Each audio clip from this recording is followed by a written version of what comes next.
அல்லேலூயா. இன்றைக்கும் கூட ஒரு காரியத்தை உங்கள் முன்பாய் வைக்க ஆசைப்படுகிறேன். என்ன காரியம் என்று சொன்னால், அதாவது எப்படி சொல்லுது, சரி ஒரு உதாரணத்தை உங்களுக்கு முன்பாய் வைக்கவா? உதாரணத்தை பாருங்க.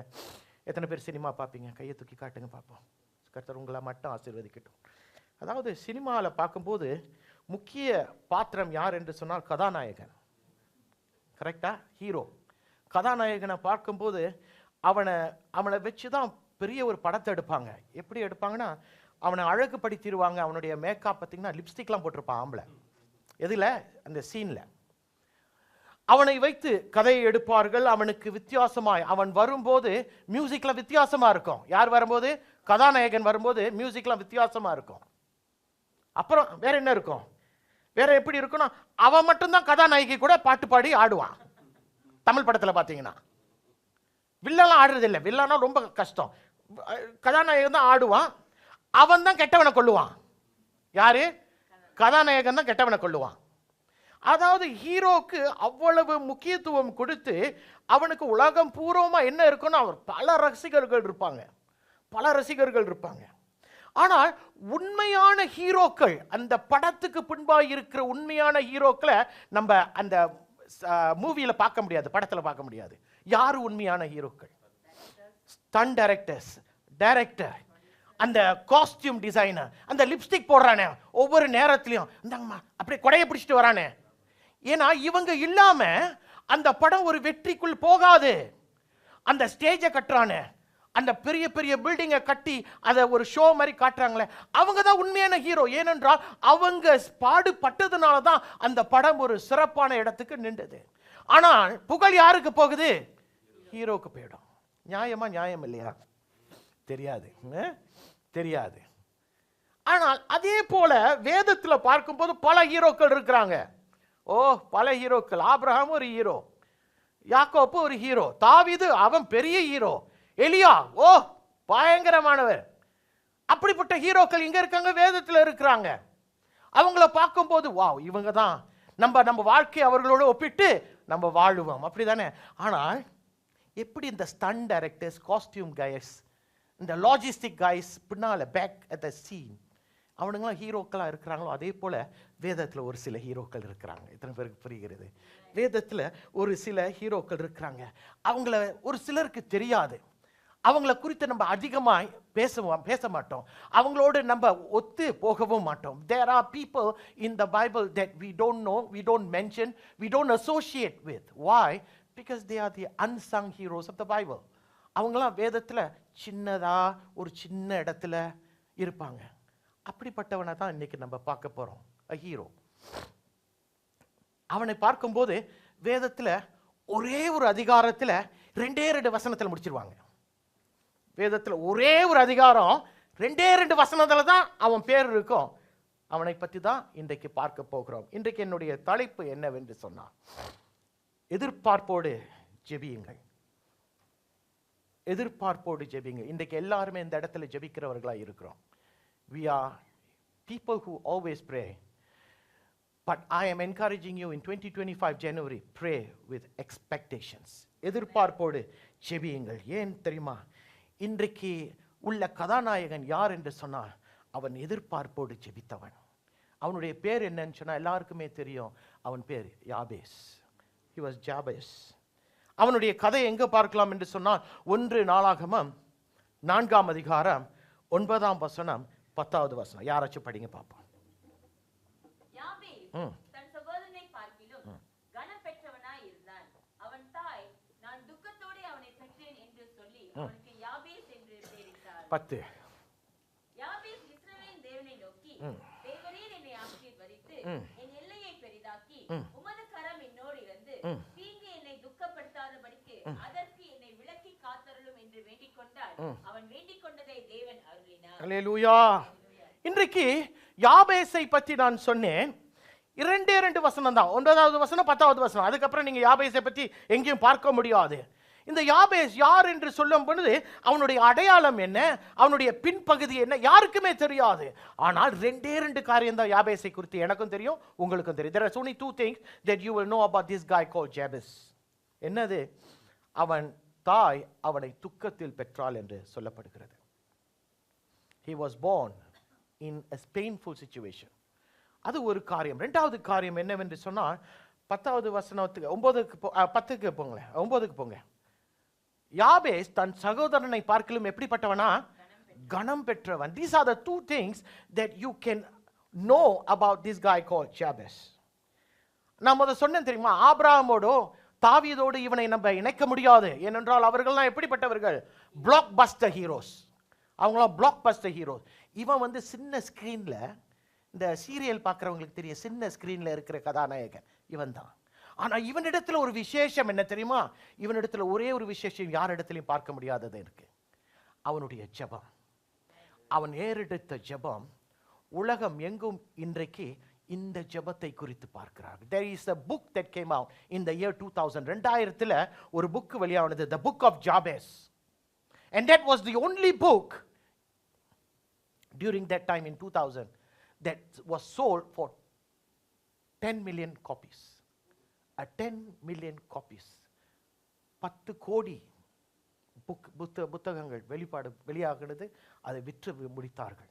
வசனம் சொல்லுது, இன்றைக்கு நாம் இந்த கதாநாயகனை குறித்து நாம் பார்க்க போகிறோம். இவன் யார், இவன் எப்படிப்பட்டவன் தெரியாது. ஆனால் இவனுடைய ஒரே ஒரு தன்மை என்னன்னு சொன்னா, அவன் வேதனையில அவன் கர்த்தரை நோக்கி பார்த்தான். அவன் கர்த்தரை நோக்கி வேதனையில பார்த்தான். இதுதான் அவனுடைய ஸ்பெஷாலிட்டி. இவனுடைய ஆரம்பம் எப்படின்னு சொன்னால் வேதனை. ஆனால் அந்த வேதனையில சில பேர் உட்கார்ந்து மூளையில உட்கார்ந்து கொண்டு என்னடா செய்யறது என்று புலம்புவார்கள். ஆனால் அவன் புலம்பவில்லை, அவன் உட்காரவில்லை. சில பேர் சொல்லுவாங்க இதுதான் என் தலைவிதி அப்படின்னுவாங்க. அப்படியும் அவன் செய்யாதபடிக்கு அவன் என்ன செய்கிறான்? அவன் ஜீவனுள்ள இஸ்ரவேலின் தேவனிடத்துல பேசுகிறவனாய் இருக்கிறான். 9வது வசனம் அப்படித்தான் சொல்லுகிறது. யாபேஸ் தன் சகோதரனை பார்க்கலும் கனம் பெற்றவனாய் இருந்தான். அவன் தாய் தன் துக்கத்தோடு அவனை பெற்றான் என்று சொல்லி அவனுக்கு யாபேஸ் என்று பெயரிட்டான். 10வது என்ன சொல்லுது? யாபேஸ் இஸ்ரவேலின் தேவனை நோக்கினான். இஸ்ரவேலின் தேவனை நோக்கி 4 காரியங்களை தேவனிடத்தில் வைக்கிறான். அந்த 4 காரியங்கள், நான் ஏன் இந்த காரியத்தை எடுத்தேன் என்று எனக்கு தெரியாது. நான் ஊருக்கு போகும்போது, ஆண்டவரே நான் இந்த வாரம் ஞாயிற்றுக்கிழமை என்ன பேசணும் அப்படின்னு சொல்லும்போது இந்த வார்த்தை வந்து கொண்டே இருந்தது. ஸோ இது யாருக்கு கர்த்தர் கொடுக்கிறார் தெரியாது. ஆனால் 4 காரியங்கள் அவன் ஜெபிக்கிறான். அந்த 4 காரியங்களும் நம்முடைய வாழ்க்கையில, குறிப்பாய் 2025வது ஆண்டுல நம்முடைய வாழ்க்கையில இந்த ஜெபம் ஏறெடுக்கப்பட வேண்டும். எத்தனை பேர் ஆமென் சொல்லுவீங்க? There is 4 things that is being mentioned in the prayer of Jabez. And I urge you, church, to remember the 4 points that I'm going to put before you, so that these 4 points will be your prayer life in 2025. Besides the other things that we pray for. நம்ம அநேக காரியங்களுக்காக ஜெபிப்போம். மனைவியை ஆசீர்வதிங்க, கணவனை ஆசீர்வதிங்க, வீட்டை ஆசீர்வதிங்க, எனக்கு பங்களாவை கொடுங்க, எல்லாம் ஜெபிப்போம். ஆனால் குறிப்பாய் இந்த 4 காரியங்களை உங்களுடைய 2025ஆம் ஆண்டுல ஜெப குறிப்பாய் வைங்க என்று சொல்லி உங்களை உற்சாகப்படுத்துகிறேன். இந்த வருஷம் நான் ஏன் இந்த ஜனவரி மாதத்தில் இதை பேசுகிறேன் சொன்னால், நாம் இந்த வருஷத்தை துவங்கும் போது என்னுடைய சிந்தை மட்டுமில்லை, என்னுடைய கண்கள் அவரை பார்க்கணும். என்னுடைய ஜெப வாழ்க்கை எப்படி இருக்கணும்னா, வாரத்துக்கு ஒரு வாட்டி ஜெபிக்கிற வாழ்க்கையா இருந்துடக்கூடாது. ஒவ்வொரு நாளும் ஜெபிக்கிற வார்த்தையா இருக்கணும். ஒவ்வொரு நாளும் நானும் நீங்களும் யாபேசை போல ஜெபிக்கக்கூடியவர்களா இருக்கணும். அவனுடைய முதல் காரியம், அவன் ஆண்டவரிடத்தில் கேட்கிறான். அவன் என்ன கேட்கிறான்? என்னை ஆசீர்வதியும், என்னை ஆசீர்வதியும். சில பேர் சொல்லுவாங்க இது ஒரு சுயநலமான ஜெபம். Some people will say, how can you pray bless me? Why can't you say bless us? அவனுக்கு சகோதரர்கள் உண்டு, அவனுக்கு தந்தை தாயார் உண்டு. அவன் எப்படி ஜெபிக்கிறான்? ஆண்டவரே என்னை ஆசீர்வதியும் என்று அவன் முதல் ஜெபத்தை ஏறெடுக்கிறான். இந்த ஜெபம் எப்படிப்பட்ட ஜெபம் தெரியுமா? இது நேர்த்தியான ஜெபம். இது சுயநலமான ஜெபம் கிடையாது. ஏன் தெரியுமா? ஐயா, படைத்தவரை பார்த்து என்னை ஆசீர்வதியும் என்று சொல்வதில் என்ன தவறு? நான் அவங்கள பார்த்து எனக்கு உதவி செய்யுங்க, ஆசீர்வதிங்க, அவனை பார்த்து என்னை ஆசீர்வதிங்க சொன்னா அதுல ஒரு தப்பு இருக்கு. ஆனால் இவன் ஜீவனுள்ள இஸ்ரவேலின் தேவனை பார்த்து சொல்லுகிறான், ஆண்டவரே என்னை ஆசீர்வதியும். ஏன் அப்படி ஆசீர்வதிக்க சொல்கிறான்னு சொல்லும்போது 9வது வசனத்துக்குள் திருப்பியும் போவோம். 9வது வசனத்துல அவன் எப்படி பெற்று எடுக்கப்பட்டானா? துக்கத்தோட பெற்று எடுக்கப்பட்டான். So he is a man of pain. அவன் ஒரு மனிதன், எப்படிப்பட்ட மனிதன்? வேதனையில துவங்கி எடுக்கப்பட்ட ஒரு மனிதன் என்று சொல்லலாம். ஆனால் நமக்கு தெரிந்த காரியம் என்ன தெரியுமா? வேதத்தில் நல்லா யோசிச்சு பாருங்க. அநேகர் எழும்பினார்கள், அவர்கள் எழும்புவதற்கு முன்பா எவ்வளவு பாடுகள் அனுபவித்தார்கள் யோசிச்சு பாருங்களேன். And the many saints that we know, the many great men of God that we know, they all went through trials, they went through painful situations, and then after that God raised them up. So வலி வேதனை என்பது மனிதனுக்கு ஒரு ஒரு ஒரு 10ல ஒரு 11வது காரியம் என்று நாம் சொல்லலாம். Pain is one of those things that we have to endure, because pain is the one that brings the betterment of us into God's kingdom. புரியுதுங்களா என்ன சொல்றேன்னு? இந்த வலி வேதனை தான் நம்மை உருமாற்றுகிறது, உருவாக்குகிறது, ராஜ்யத்துக்கு பயனுள்ளவனாய் மாற்றுகிறது. இப்ப இவனை பார்க்கும்போது இவன் என்ன செய்கிறான்? இவனுடைய வாழ்க்கை கடினமான வாழ்க்கை, கஷ்டமான வாழ்க்கை. அப்படிப்பட்ட வாழ்க்கையில அவன் மூளையில உட்காராத படிக்கு, இவன் அவனிடத்தில் போய் என்னை உயர்த்தும், எனக்கு உதவி செய்யும் என்று கேட்காத படிக்கு ஜீவனுள்ள தேவனை பார்த்து அவன் சொல்லுகிறான், என்னை ஆசீர்வதியும். அவன் சுயத்தை பார்க்கவில்லை, அவனுடைய திறமை உண்டா என்று வசனம் சொல்லவும் இல்லை. ஆனால் அவன் ஜீவனுள்ள தேவனை பார்த்து சொல்லுகிறான், என்னை ஆசீர்வதியும். இஸ்ரவேலின் தேவனை பார்த்து சொல்லுகிறான், என்னை ஆசீர்வதி. Meaning his focus was on the right place. When he asked God to bless him, his focus was in the right place. His direction was correct. இன்றைக்கு நம்முடைய வாழ்க்கையில இன்றைக்கு 2025க்குள் பிரவேசிக்கிறோம். இன்றைக்கு நம்முடைய நினைவுகள், நம்முடைய ஃபோக்கஸ், நம்முடைய வழிகள் எங்கு இருக்கிறது? யாரை நோக்கி பார்த்து கொண்டு இந்த வருஷத்தை ஓட்டப் போகிறோம், கடந்து போக போகிறோம்? யோசித்து பாருங்கள், யோசித்து பார்க்க வேண்டும். ஏனென்றால் இன்றைக்கு அநேகருக்கு சொல்லலாம், அநேகர்னு சொல்லலாம், அநேகருடைய ஆசீர்வாதமான வாழ்க்கைக்கு அவர்கள் உட்கார்ந்து பார்ப்பார்கள் என்று சொன்னால் அவர்களுக்கு தெரியும், இந்த ஆசீர்வாதமான வாழ்க்கைக்கு காரணர் கர்த்தர் தான். உங்களை பத்தி எனக்கு தெரியாது, என்னை பத்தி நான் சொல்றேன். இன்றைக்கு இந்த இடத்துல நிற்கிறேன், எனக்கு எந்த ஒரு பிரச்சனை இல்லாத ஒரு வாழ்க்கை கர்த்தர் எனக்கு கொடுத்திருக்கிறார். ஆனால் இதுவரைக்கும் நான் ஒருத்தன்ட்ட கையேந்தி ஒரு 5 காசு கேட்டதும் கிடையாது. கர்த்தர் என்னை அவ்விதமாய் நடத்தியிருக்கிறார். ஏன்னா உம்முடைய கண்கள் அவரை நோக்கி பார்த்து, ஆண்டவரே எனக்கு யாருமே இல்லை, நீங்க தான்ப்பா என்று கேட்கும்போது அவர் நம்மை பார்க்கிறவராய் இருக்கிறார். பார்த்து என்ன சும்மா, என் பிள்ளையா, என் மக என்று சொல்லி அவர் நம்மை போஷிக்கிற தேவனாய் இருக்கிறார். இன்றைக்கு நானும் நீங்களும் அறிந்து கொள்ளக்கூடிய காரியம் என்ன தெரியுமா? இந்த தேவனை நோக்கி நானும் நீங்களும் இந்த 2025 பார்த்து என்னை ஆசீர்வதியும் என்று கேட்கணும். It is never a selfish prayer. அது சுயநலமான ஜெபம் அல்ல. நீங்கள் ஜீவனுள்ள தேவனிடத்தில் கேட்கக்கூடிய ஒரு காரியம், என்னை ஆசீர்வதியும். என்னை ஆசீர்வதித்த தேவன் என்னுடைய நற்குணத்தை பார்த்து ஆசீர்வதிக்கவில்லை, அவருடைய கிருபையின் நிமித்தம் என்னையும் உன்னையும் ஆசீர்வதித்திருக்கிறார். அவருடைய வாக்குத்தத்தத்தை பிடித்துக்கொண்டு அவர் உண்மையான தேவன் என்று பிடித்துக்கொண்டு வாழுகிறோம் அல்லவா, அந்த வைராக்கியத்தை பார்த்து என்னையும் உன்னையும் அவர் ஆசீர்வதிக்க தேவனாய் இருக்கிறார். அல்லேலூயா. இப்ப ஆசீர்வாதம் என்ன சொன்னேன்? ஆசீர்வாதம்னா என்ன? What is the meaning of blessing? Simply put, it's a divine favor of God. தேவ தயவு. கிருபை ஒரு பக்கம், that's compassion or grace. Divine favor, தேவ தயவு. தேவ தயவு இன்றைக்கு நமக்கு தேவை. ஏனென்றால் தேவ தயவு நம் மத்தியில இருந்தால் நாம் ஆசீர்வதிக்கப்பட்டவர்கள். ஆமென். தேவ தயவு நம்ம மத்தியில இருக்கும் என்று சொன்னா நானும் நீங்களும் ஆசீர்வதிக்கப்பட்டவர்கள். கிருபை எனக்கு இருக்கு, கிருபை இந்த இடத்துல உட்கார்ந்து இருக்கிற ஒவ்வொருவருக்கும் இருக்கு. ஆனால் நானும் நீங்களும் வாஞ்சிக்கக்கூடியது என்ன தெரியுமா? தேவனுடைய தயவு, the favor of God.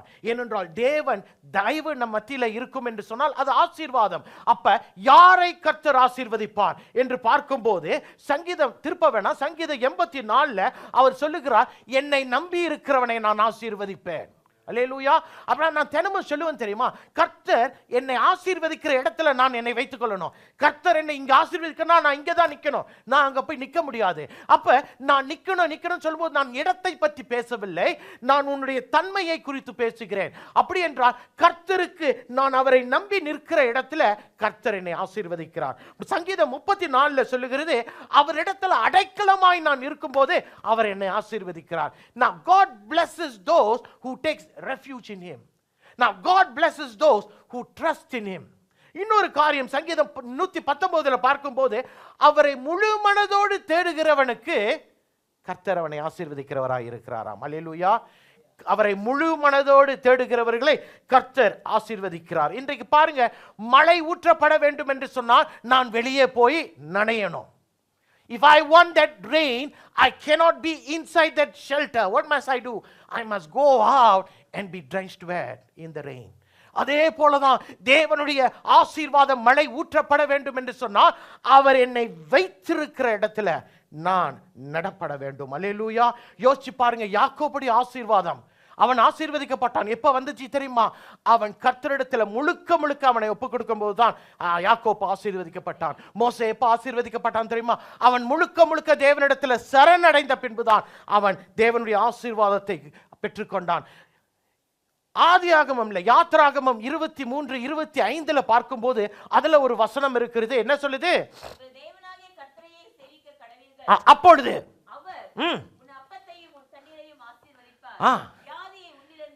அப்படி என்றால், if you are a worshipper, நீ தேவனை ஆராதிக்கிறவனாய், நீ அவருக்கு சேவை செய்கிறவனாய் இருப்பாய் என்று சொன்னால் உன் மத்தியில் ஆசீர்வாதம் இருக்கிறது என்று நான் சொல்லவில்லை, தேவனுடைய வசனம் சொல்லுகிறது.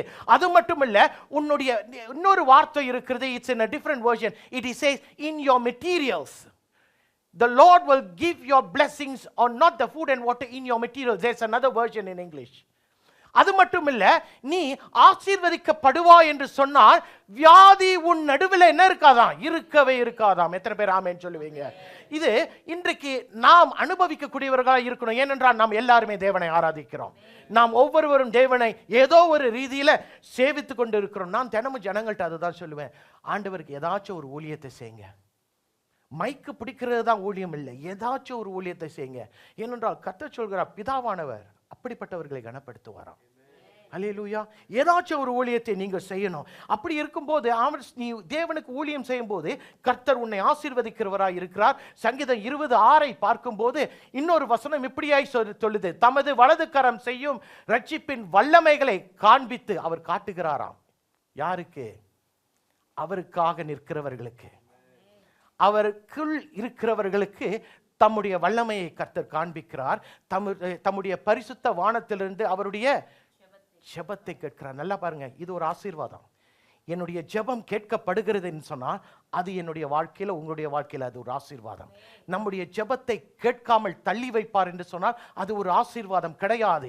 கர்த்தர் இன்றைக்கு ஜீவனுள்ள தேவன் என்னையும் உன்னையும் ஆசீர்வதிக்கிறார் என்று சொன்னால், என் ஜெபத்தை கேட்கிறார் என்று சொன்னால் அது ஒரு விதமான ஆசீர்வாதம். அதையும் நாம் சுதந்திரித்துக் கொள்ள வேண்டும். எத்தனை பேருக்கு புரிகிறது? இன்றைக்கு தேவன் என் சத்தத்தை கேட்கிறார் என்ற ஒரு சந்தோஷம் எனக்கு இருக்கும் என்று சொன்னால் இதை பார்க்கலும் எனக்கு ஒரு வேற சந்தோஷம் தேவையில்லை.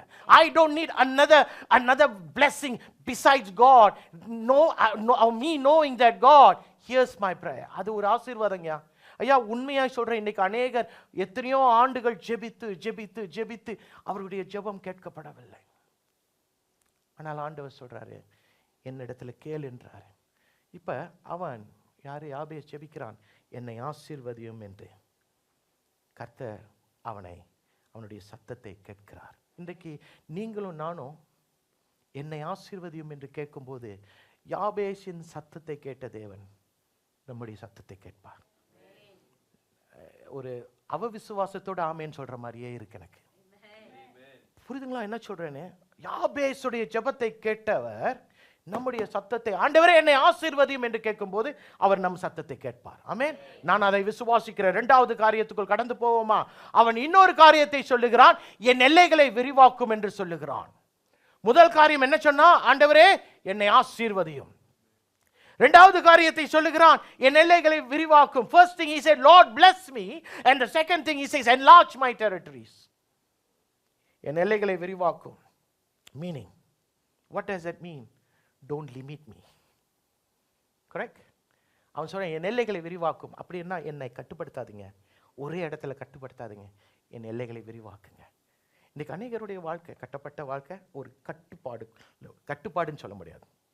A limited living. Some people live in a limited kind of living. எப்படி? அவர்கள் எல்லாவற்றிலும், தமிழ்ல லிமிட்டட் எப்படி சொல்றது? அவ்வளவுதான், ரைட்டு. இவ்வளவுதானா? இவ்வளவுதான். இதுக்குள்ளேயே வாழ்றாங்க. ஆனால் கர்த்தர் நம்மை விரிவுபடுத்த ஆசைப்படுகிறார். அவனுடைய ஜெபத்தினால இல்லை. வாங்க பார்க்கலாமா? ஆதியாகமம் 1:28 என்ன சொல்றாரு? போதும், நீங்க பழகி பெருகி பூமியை நிரப்பி. அப்படி என்றால் என்ன? எல்லையை விரிவாக்குங்க.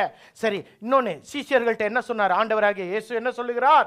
திருப்பிக் கொள்ளுங்களேன். மத்திய 28:19. நீங்க புறப்பட்டு போய் சகல ஜனங்களை சீஷராக்கி. போதும், சகல ஜனங்களை சீஷராக்கி என்று சொன்னா, he says do not limit yourself in this place, go forth. இங்க போ, அங்க போ, அவனை சீஷனாக்கி, இவனை சீஷனாக்கி என்று கர்த்தர் சொல்கிறார். அப்படி என்றால் கர்த்தருடைய திட்டத்தில் தம்முடைய படைப்பான என்னையும் உன்னையும் அவர் இப்படியாய் வாழாத, இப்படியாய் வாழு என்று கர்த்தர் நம்மை அழைத்திருக்கிறார். He says do not limit yourself but enlarge your territories. இன்றைக்கு கர்த்தர் நம்முடைய எல்லைகளை விரிவாக்க அவர் ஆசைப்படுகிறார். அப்படி என்றால் என் எல்லையை விரிவாக்கும் ஆண்டவரே என்று ஏறெடுக்கிற ஜெபம் தவறாய் இருக்குமோ? இருக்காதே. ஏனென்றால் அவர் தான் சொல்றாரு, வேதத்தில் அவர் தான் சொல்றாரு. யாபேஸ் ஜெபித்ததுனால நான் சொல்லலையே, வசனம் சொல்லுதே. என் எல்லைகளை விரிவாக்கும் என்று சொல்லும் போது அது தவறே கிடையாது. என் எல்லைகளை விரிவாக்கும் என்று சொல்லும் பொழுது அது தவறே கிடையாது. ஆனால் அதில் ஒரு சின்னோண்டு சிக்கல் இருக்கு. என்னைக்குமே நம்ம ஆளு கொஞ்சம் அப்படி இப்படிலாம் பேசிடுவாரு. உன்னை ஆசீர்வதிப்பேன் என்று சொல்லுவாரு. ஆபிரகாம் பார்த்து என்ன சொன்னாரு? நீ கால் மீதுக்கும் தேசம் எல்லாம் உனக்கு தரையா அப்படின்ட்டாரு. யாரு? நம்ம ஆண்டவர் சொல்லிட்டாரு. சொன்னாரா? அவன் கால் மிதிக்கிற தேசம் எல்லாம் அவனுக்கு கொடுத்தாரு. ஆனா அப்படியே அள்ளிக்கவும் முடியல. இவனோட வம்பு பண்ணணும், இவனோட சண்டை பண்ணணும், எல்லாத்தையும் பண்ணி போராடிதான் அவன் ஆபிரகாம் எல்லாத்தையும் சுதந்திரித்து கொண்டான். அவனுடைய எல்லைகள் விரிவாக்கப்பட்டது. புரியுதுங்களா என்ன சொல்றேன்னு? சில நேரங்களில் நானும் நீங்களும் ஆண்டவரே என் எல்லையை விரிவாக்குங்க என்று சொல்லும் பொழுது சில நேரங்களில் ஆண்டவர் உனக்கு சொகுசான எல்லைகளை கொடுக்க மாட்டார். He will not give you a familiar territory. எப்படிப்பட்ட எல்லைகளை கொடுப்பாரு? சில எல்லைகள் எப்படி இருக்கும் தெரியுமா? சிக்கலாக இருக்கும். ரைட்டு, சிக்கலான எல்லைகளாக இருக்கும், கடினமான எல்லைகளாக இருக்கும். அந்த எல்லைகளை பார்க்கும்போது நம் மத்தியில் அவர் அனுப்புகிற ஜனங்கள் நம்மோடு ஒத்து போக மாட்டாங்க. சில நேரங்களில் அவர் கொடுக்கிற எல்லையில் பார்க்கும்போது என்ன ஆண்டவரே என்னை இங்கே போய் விட்டுட்டீங்களே என்று புலம்புகிறதை போல இருக்கும். ஆனால் கர்த்தருக்கு நேர்த்தியாய் தெரியும், அந்த இடத்துல நீ இருந்தால்தான் நீ எப்படியாச்சும் மேலே வந்து விடுவாய் என்று தெரியும். அதனால் என் எல்லைகளை விரிவாக்குங்க நீ ஜெபிக்கும் போது பார்த்து ஜெபிங்க. புரியுதுங்களா என்ன சொல்றேன்? you need to be careful when you want to pray, Lord enlarge my territories. பார்த்து ஜெபிக்கணும். ஏனென்றால் சில நேரங்களில் நீ எதிர்பார்க்கிற எல்லைகளை கர்த்தர் கொடுக்க மாட்டார். நீ விரும்புகிறதை சில நேரங்களில் கொடுக்க மாட்டார். யாக்கோப்பை பார்க்கலாமா? யாக்கோப்பு யோர்தானை ஒரு நாள் கடந்து வந்தான். எதற்கு? நல்லது வாழ்க்கையில் நடக்கும் சொல்லி வந்தான். பல ஆண்டுகளுக்கு பின்பு அவன் யோர்தானை மறுபடியும் கடந்து போகிறான். திரும்பி பார்க்கும்போது அவன் எவ்வளவோ காரியங்களை சுதந்திரித்து கொண்டான். அவன் எல்லைகள் விரிவாக்கப்பட்டது. ஈஸியா இருந்துச்சா? அவனுடைய கதையை, யாக்கோப்புடைய கதையை போய் பார்த்தீங்கன்னா எவ்வளவு பேரை ஏமாத்தினா, எவ்வளவு பேர் அவனை ஏமாத்தினாங்க, எவ்வளவு கஷ்டம், எவ்வளவு போராட்டம். ஆனால் திரும்பி வரும்போது அவன் எல்லைகள் விரிவாக்கப்பட்டதுனால ஆண்டவர் சொல்கிறான், நான் வரும்போது கோலும் கையுமாய் வந்தேன், இப்பொழுதா 2 பரிமாணங்களுக்குரியவனாய் கடந்து போகிறேன் என்று சொன்னான். அவர் எல்லைகளை விரிவாக்குவார். ஆனால் எல்லைகளை விரிவாக்குவது நீ இஷ்டப்படுகிற மாதிரி அவர் எல்லைகளை விரிவாக்க மாட்டார். அல்லேலூயா. பவுலை பார்க்கும்போது பவுலுக்கு கர்த்தர் பூமியை கொடுத்தார். குறிப்பாக எதை கொடுத்தார்னா ஆசியா கண்டத்தை கொடுத்தார் அந்த காலங்களில் உள்ள. இன்னொன்று யூரோப்பியா கண்டத்தை கொடுத்தார். ஏனென்றால் அவன் ஸ்பெயினுக்கு போயிருக்கிறான் என்று வசனம் சொல்லுகிறது. அவன் ரோமுக்கு போயிருக்கிறான். இன்றைக்கு ஸ்பெயினும் ரோமும் எங்கே இருக்குது? யூரோப்பில் தான் இருக்குது. அப்படின்னு பார்க்கும்போது ஆண்டவருடைய ஊழியம் எங்கே ஆரம்பித்தது தெரியுமா? யோர்தானில் ஞானஸ்தானம் தான் எடுத்தார். அவருடைய ஊழியம் கலிலியாவில் தான் ஆரம்பிச்சிச்சு. கலிலியில் ஆரம்பித்து பவுலை கொண்டு அவர் யூரோப்பியா கண்டத்துக்குள் கடந்து போகிறார், ஆசியாவுக்குள்ள கடந்து போகிறார். இந்தியாவுக்குள்ள யார் போனா? தோமா போனார் என்று நாம் பார்க்கிறோம். பிரியமானவர்களே, இன்றைக்கு ஆண்டவர் நம்முடைய எல்லைகளை விரிவாக்கணும்னு சொல்லி நானும் நீங்களும் ஜெபிக்கணும். எல்லைகளை விரிவாக்குன்னு சொன்னா அந்த நாட்களில் எல்லாம் நிலத்தை கொடுத்தாங்க. இன்றைக்கு நம்முடைய எல்லைகள் என்ன என்று யோசித்து பார்க்கும்போது நம்முடைய வேலைகளில் உயர்வு, அந்த எல்லைக்காக நீங்க ஜெபிங்க. ஆண்டவரே, இந்த எல்லையை உயிர்படுத்தும், உயிராக்குங்க, என்னை இன்னும் மேன்மைப்படுத்துங்க என்று சொல்லி கேட்கணும். நம்ம இருக்கிற இடத்திலே குப்பை கொட்டிக்கிட்டு 10 வருஷம் 20 வருஷம் இருக்க முடியாதுங்க. அதற்காக நானும் நீங்களும் அழைக்கப்படவில்லை.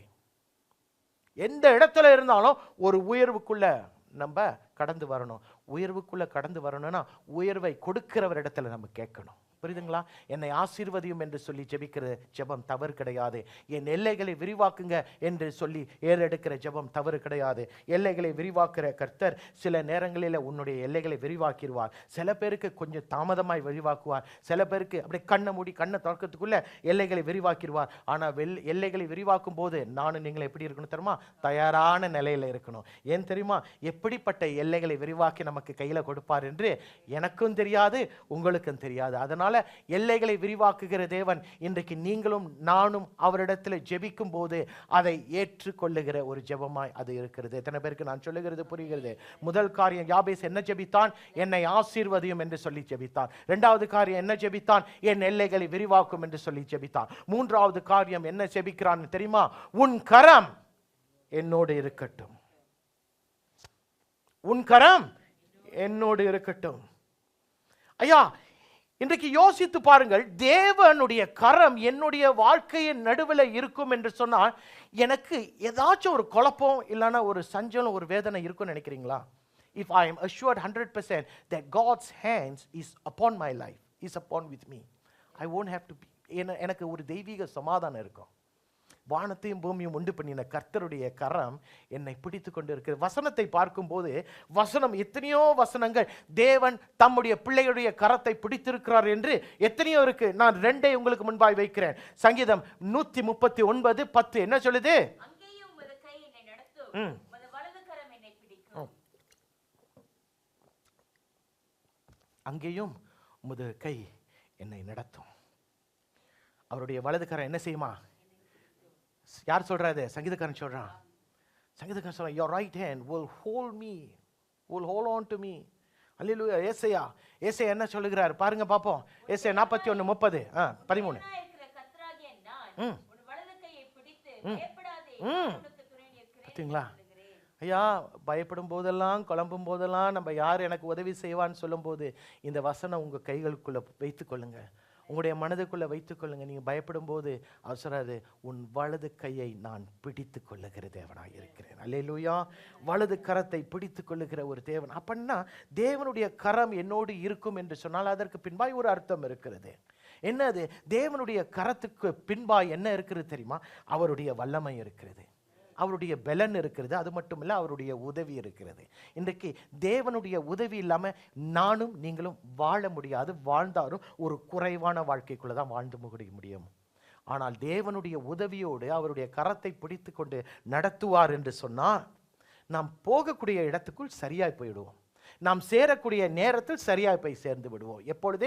கர்த்தருடைய கரம் என்னை பிடித்து கொண்டு நடத்தும் போது. இன்றைக்கு யாபேஸ் எப்படி ஜெபிக்கிறான் என்று சொன்னா, என்னை ஆசீர்வதியும், என் எல்லைகளை விரிவாக்கும், உன் கரம் என்னோடு இருக்கணும். அப்படி என்றால் என்ன தெரியுமா? அதற்கு பின்பாய் ஒரு காரியம் இருக்கு. உன் கரம் என்னோடு இருக்க வேண்டும் என்று சொன்னால் அது தற்காலிகமானதல்ல. அதாவது என்னை தூக்கி விடுங்க, அதுக்கப்புறம் நான் சொந்தமா ஏறிடுவேன் என்று சொல்லுகிற ஒரு ஜெபத்தை யாபேஸ் ஏறெடுக்கவில்லை. என்னை பிடித்துக் கொள்ளுங்கன்னு சொல்லும் பொழுது அவனுடைய எளிமையும் அவனுடைய குறையையும் அவன் நினைத்து பார்க்கிறான். என்னால முடியாது, என்னால இந்த வாழ்க்கையை தொடர்ந்து ஒண்டியா நடக்க முடியாது, அதனால நீங்க என் கரத்தை பிடித்து நடத்தீங்கன்னா நான் கடைசி வரைக்கும் நான் போய் கரை சேர்ந்துருவேன் என்றுதான் யாபேஸ் அப்படிப்பட்ட ஒரு ஜெபத்தை ஏறெடுக்கிறான். எத்தனை பேருக்கு புரிகிறது? இன்றைக்கு அவன் உன்னுடைய கரம் என்னோடு இருக்கணும் சொல்லும்போது நான் இப்படியா யோசித்தேன். இது வேதத்தில் இல்லை. அது எதற்கு என்று சொன்னா, திருப்பிக் கொள்ளுங்களேன். திருப்பியும் அதே வசனம் எது? 1 நாளாகமம் 4:9 வசனம் என்ன சொல்லுது? யாபேஸ் தன் சகோதரனை பார்க்கிலும் கனப்பெற்றவனாய் இருந்தான். அவன் தாய் நான் துக்கத்தோடு அவனை பெற்றேன் என்று சொல்லி. ஓகே, அவனுடைய தாய் அவனை எப்படி பெற்றாலாம்? சோ அவன் பிறந்த நாளிலிருந்து அவன் தேவனிடத்துல ஏறெடுக்கிற இந்த ஜெபம் வரைக்கும் அவன் வாழ்க்கையில என்ன இருந்திருக்கும்? துக்கம் தான் இருந்திருக்கும்.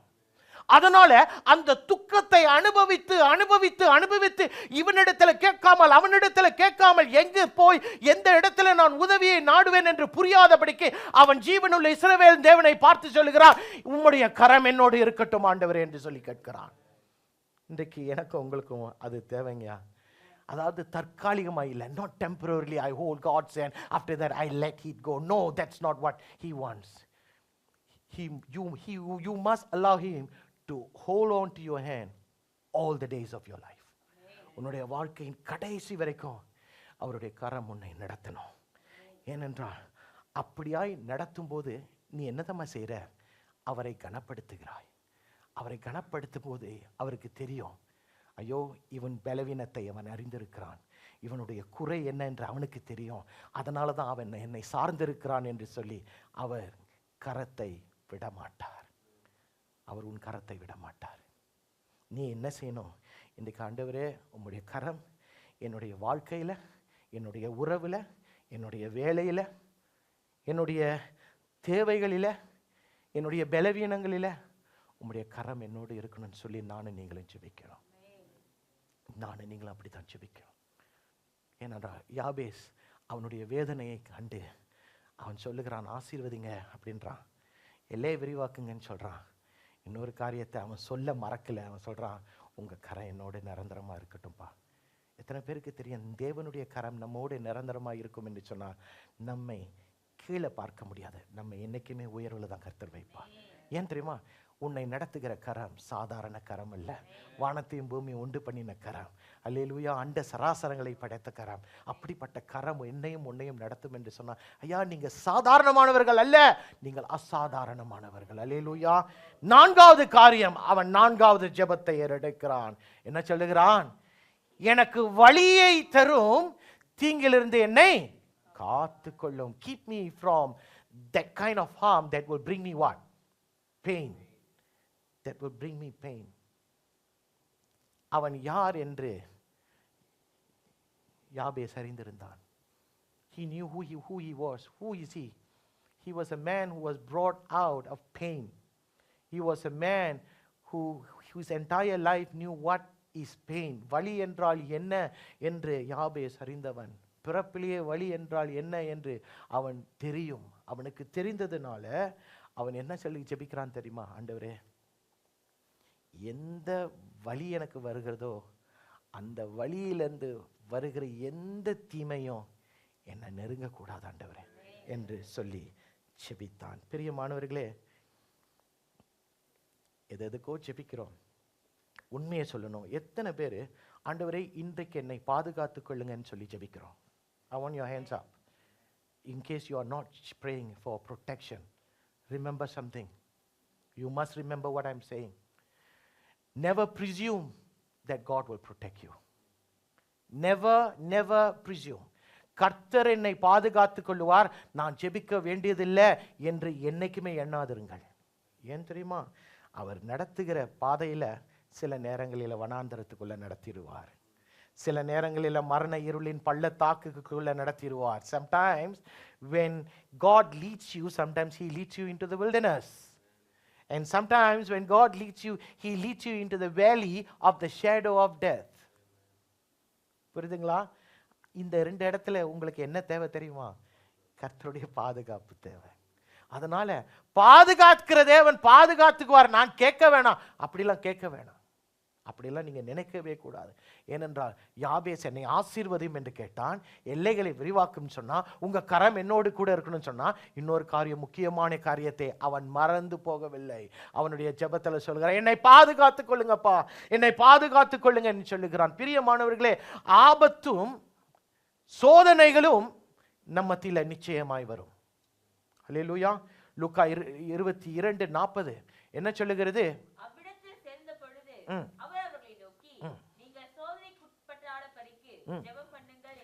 பார்த்தீங்களா? ஆண்டவர் தம்முடைய சீஷர்களை பார்த்து, இது எங்க நடக்குது? கெத்செமனே தோட்டத்தில் நடக்குது. என்ன நடக்குது? நீங்க ஜெபிங்கள்னு சொன்னு அவர் கடந்து போகிறார், தூரத்துக்கு போகிறார். இப்ப திரும்பி வந்து பார்க்கும்போது அவங்க என்ன செய்யறானுங்க? தூங்கிக்கிட்டு இருக்கிறானுங்க. சில நேரங்களில் உங்களுக்கு சோதனை வரும்போது நானும் நீங்களும் என்ன தெரியுமா செய்யணும்? முழங்கால நிக்கணுங்க. அவன் நிக்கிறான் எனக்காக, பாஸ்டர் நிக்கிறார் எனக்காக, அப்படிலாம் நினைச்சிடக்கூடாது. நானும் நீங்களும் என்றைக்குமே ஜெபிக்கிறவர்களாய் காணப்படணும். குறிப்பாய், ஆண்டவரே என்னை சோதனைக்கு விலக்கி காத்துக்கொள்ளும். It is in the Lord's prayer. Keep me from temptations, right? இன்றைக்கு நானும் நீங்களும் ஜெபிக்கிற விதம் முக்கியமானது. ஏனென்றால் நீங்கள் ஜெபிக்கிறதுனால கர்த்தர் உங்களை சோதனைக்கும் கர்த்தர் உங்களை ஆபத்திலும் இருந்து விலக்கி காத்துக் கொள்ளுகிறவராய் இருக்கிறார். Remember this because prayer matters to God. ஜெபம் என்பது கர்த்தருக்கு முக்கியமான ஒரு காரியம். வெளிப்படுத்தின விசேஷத்தில் பார்த்தீங்கன்னா the saints, the prayers of the saints, தமிழ்ல எப்படி சொல்றது? நீதிமான்கள். ஓகே, நீதிமான்கள், சரி, அப்படி கூட வச்சுக்கலாம். நீதிமான்களுடைய ஜெபம் கர்த்தருடைய அவருடைய ஸ்தலத்துல வந்து வாசமுள்ள தூபவர்க்கம் பொத்தை போல இருக்கிறதா. ரைட்டுங்களா? It's a sweet smelling fragrance. அப்படிதான் வெளிப்படுத்தின விசேஷத்துல நாம் பார்க்கிறோம். ஜெபம் என்பது கர்த்தருக்கு பிரியமான ஒரு காரியம். தம்முடைய சபையான ஜனம் ஜெபிக்கணும் என்பது கர்த்தர் விரும்புகிற ஒரு காரியம். ஏன் தெரியுமா? இன்னொரு காரியத்தை சொல்லுகிறேன், மறந்துடாதீங்க. உங்களுடைய வாழ்க்கையில ஒரு சில காரியங்கள் நடக்கவில்லை என்பதற்கு காரணம் நீங்கள் ஜெபித்ததனால். உங்களுடைய வாழ்க்கையில ஒரு சில காரியங்கள் நடந்திருக்கிறது நீங்கள் ஜெபித்ததனால். புரியுதுங்களா? இல்ல நான் குழப்பறேனா? சில நேரங்களில் ஒரு சில ஆபத்துக்கள் சிலருக்கு நேரிடும், உனக்கு நேரிடாது. Because you pray. சில ஆசீர்வாதங்கள் அவருக்கு வராது, இவளுக்கு வரும். ஏனென்றால் because she pray. To you understand? So ஜெபம் என்பது ரொம்ப ரொம்ப ரொம்ப முக்கியம். நீ ஆசீர்வாதத்துக்காய் ஜெபி, வேண்டான்னு சொல்லல. யாபே ஜெபித்தான். எல்லைகளை விரிவாக்குங்க சொல்லி ஜெபி, தப்பே இல்லை. யாபே ஜெபித்தான். ஆண்டவரே உம்முடைய கரம் என்னோடு இருக்கட்டும் சொல்லி ஜெபி, தப்பே கிடையாது. யாபே ஜெபித்தான். ஆனால் நான்காவது காரியம், என்னை பாதுகாத்துக் கொள்ளுங்கப்பா, தீங்கு என்னை அணுகாதபடிக்கு என்னை பாதுகாத்துக் கொள்ளுங்க என்று நானும் நீங்களும் ஜெபிக்குவது ரொம்ப ரொம்ப ரொம்ப அவசியம். ஏனென்றால் கர்த்தர் அதை விரும்புகிறார், பரலோகம் அதை விரும்புகிறது. ஏனென்றால் நீயும் நானும் ஜெபிக்கும் போது அநேகருடைய வாழ்க்கையை பார்க்கும்போது சாட்சிகளை எத்தனையோ கேட்டிருக்கிறோம்.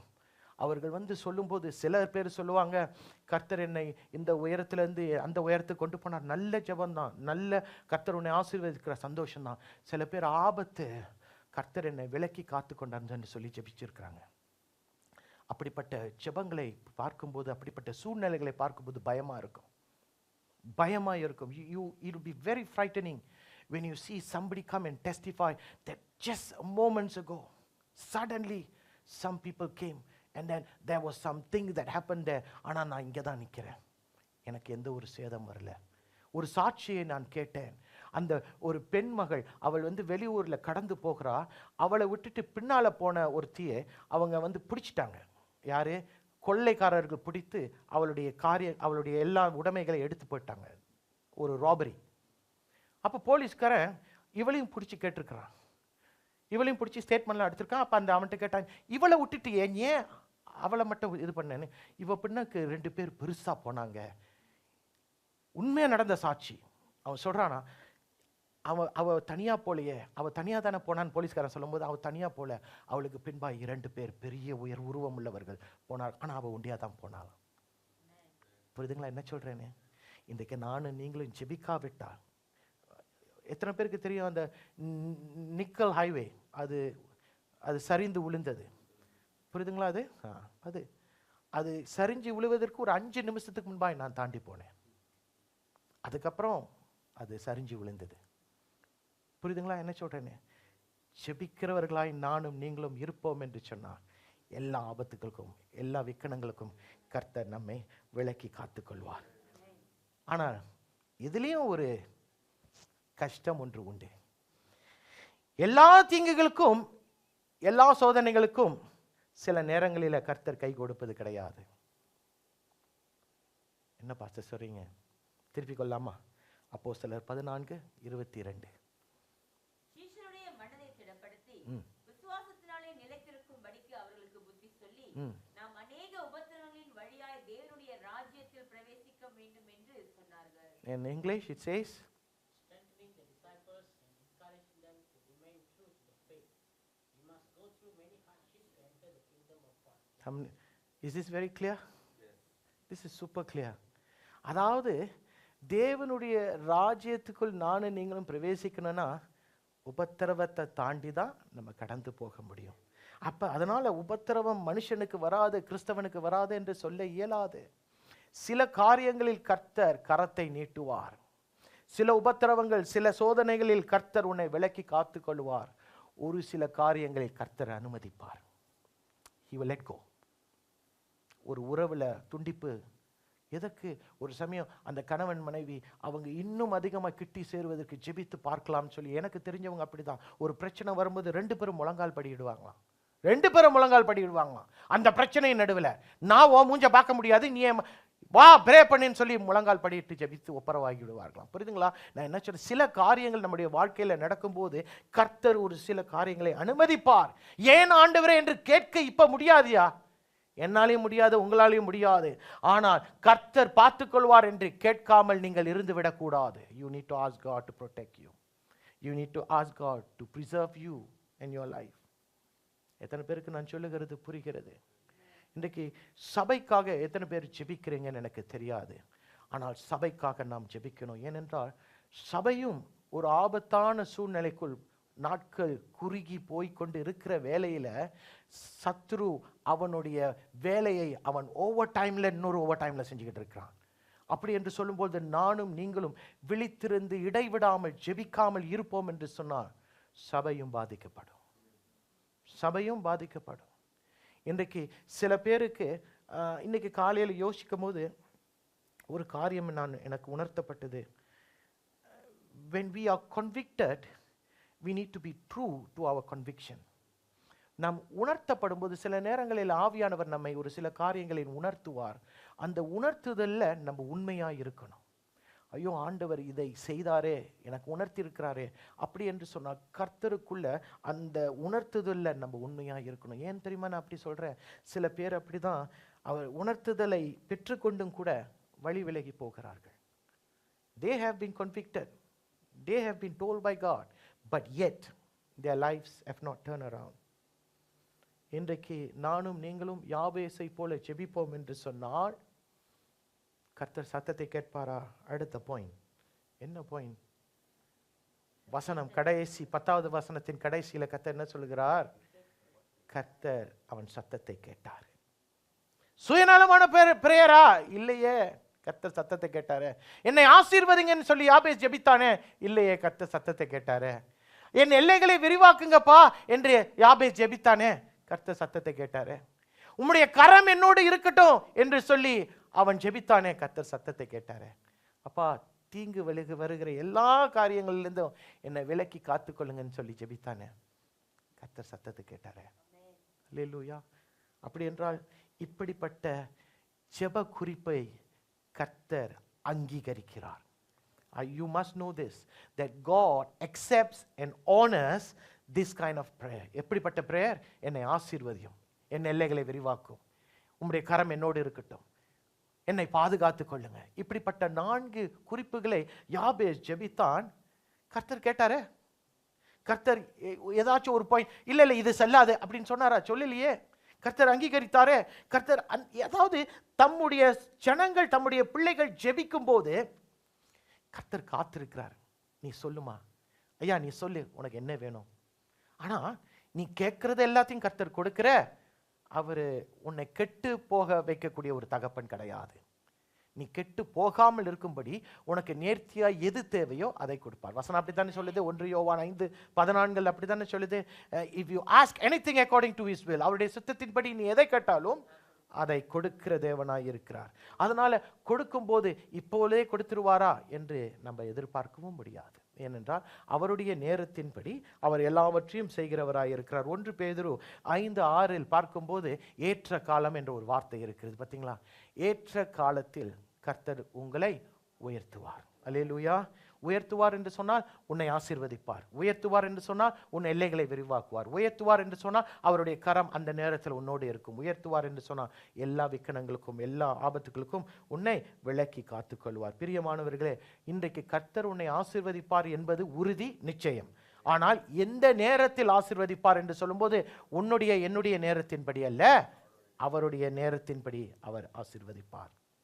அதே நேரத்தில் நான் உன்னை ஆசீர்வதிப்பேன் என்று சொல்லுகிறதுனால நீ எதிர்பார்க்கிற வண்ணமாய் உன்னை ஆசீர்வதிப்பார் என்று எதிர்பார்க்க கூடாது. நான் தான் முதல்ல சொன்னேனே, எல்லைகளை விரிவாக்குங்கன்னு சொல்லும்போது அந்த எல்லைகளுக்குள்ள கோளாறு இருக்கும், அந்த எல்லைகளுக்குள்ள கஷ்டம் இருக்கும். அந்த எல்லைகளின் பூமி சபிக்கப்பட்ட பூமியாக இருக்கும். நீ தான் போய் அதை பழுது பார்க்கணும், நீ தான் அதை சரிப்படுத்தணும். எத்தனை பேருக்கு நான் சொல்லுகிறது புரிகிறது? இன்றைக்கு தேவன் நம்மை ரட்சிப்பது மட்டுமில்ல, என்னை ஆசீர்வதிக்கவும் உன்னை ஆசீர்வதிக்கவும் கர்த்தர் சித்தமாய் இருக்கிறார். அப்படி என்றால் இன்றைக்கு நீ கஷ்டப்படுவாய் என்று சொன்னால் உன்னுடைய கஷ்டத்தை மாற்றுகிற ஒரு தேவனாய் இருக்கிறார்.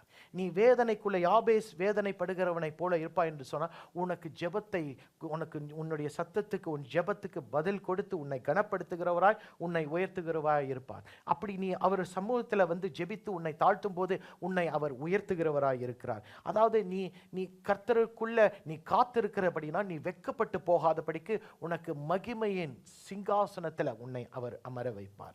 அதாவது குறிப்பா சுருக்கமா சொல்லணும்னு சொன்னா, நீ இன்றைக்கு கர்த்தருக்குள்ள நெருங்கி ஜீவிப்பா என்று சொன்னால் உன்னுடைய வாழ்க்கையை தலைகீழாய் மாற்றுவார். அதுதான் crux of the matter. If you can offer yourself to God in total unconditional surrender, 2025 is going to be different for you. எப்படின்னா நீ ஜெபிக்கிறவனாய் மாறணும், நீ துதிக்கிறவனாய் மாறணும். இன்றைக்கு இந்த நாளில் உங்களிடத்துல சொல்லக்கூடிய காரியம் என்ன தெரியுமா? அநேக காரியங்களுக்காக நீங்களாம் ஜெபிக்கிறீங்க. கர்த்தர் உங்களை ஆசீர்வதிக்கட்டும். I want each and every one of you, especially the young people, to take this as a model prayer. First Chronicles 4:10, 4:9 and 4:10. Especially 4:10. He says, Jabez prayed like this. He said, Lord, bless me, enlarge my territories. Let your hands be upon me and keep me from all harm. That's what he prayed. And I want you people to pray, because why? You are the most vulnerable in this society. You are the people who are prone to fall. I'm so sorry to say this.